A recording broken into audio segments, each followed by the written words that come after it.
So we want to start by looking at a portal that we've built for clients in the past. These portals are a great way to engage your business stakeholders and those who are not regular everyday users of ServiceNow.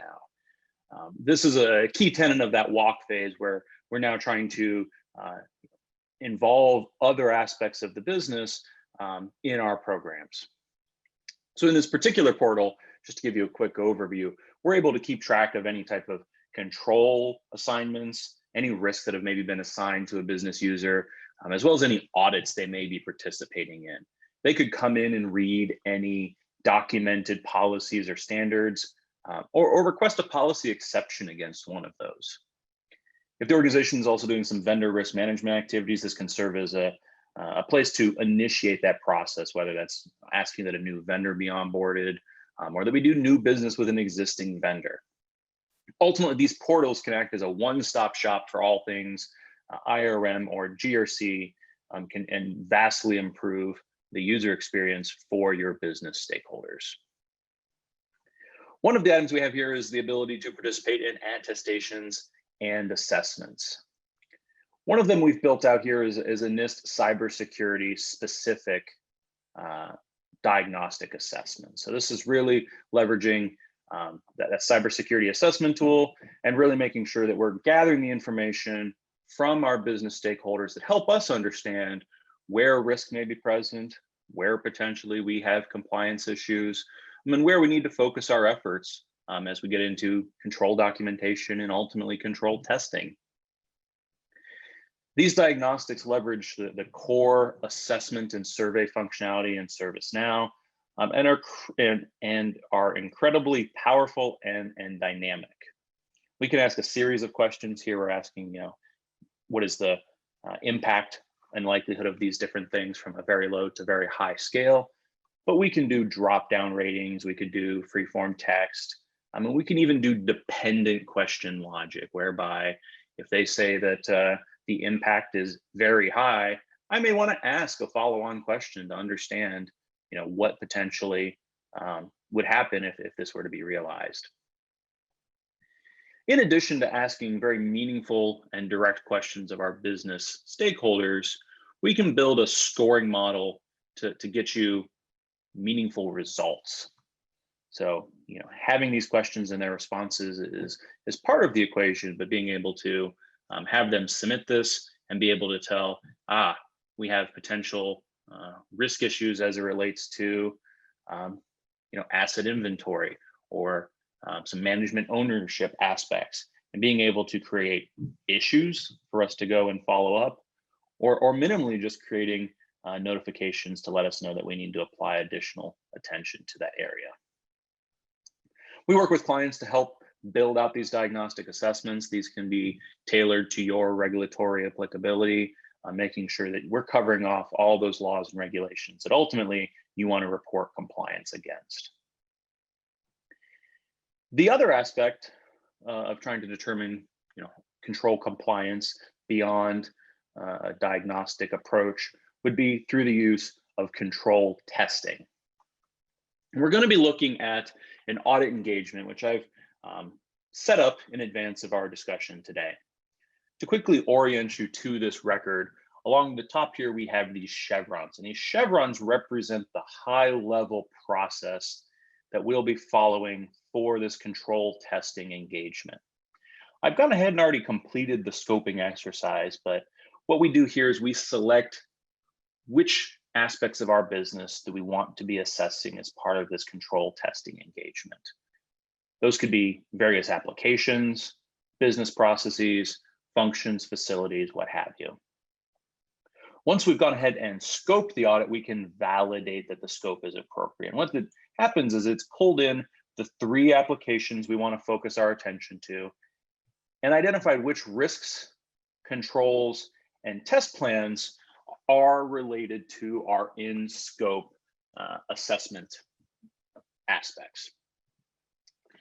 So we would work through and determine which of these control test plans would we like to execute. These are the plans in terms of how we would ultimately like to test this, but we would now get the opportunity to pick and choose which of these we want to execute today. So we can come through and select those that maybe we have a greater interest in performing a control test for, and we would select this button here, Generate Control Tests. And when we do, what happens is it takes these test plans and creates control tests, the point in time execution of these plans. This is our last opportunity to kind of put a little bit of a filter into what is ultimately the scope of our engagement. So I'm going to go ahead and click this Generate Control Test button, and it'll spin for just a moment. And we can see that our control tests have been generated. We can see under this Audit Task tab that we now have 9 different control tests that have been generated, and we'll show you what one of these looks like here in just a moment. In addition to having these control tests, we're able to document other tasks that may need to be performed as part of this control testing engagement.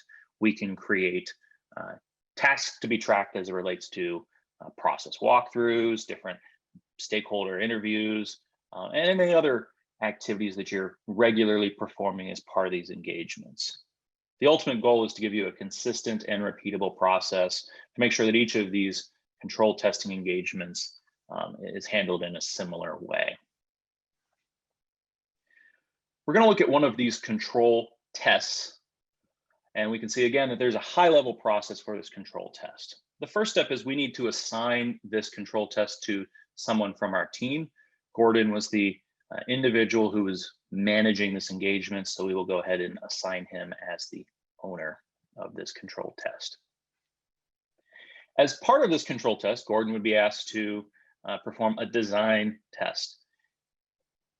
And we provide those assessment procedures here from the plan in a read-only format. The idea being, we don't want to edit our assessment procedures while we're performing a control test.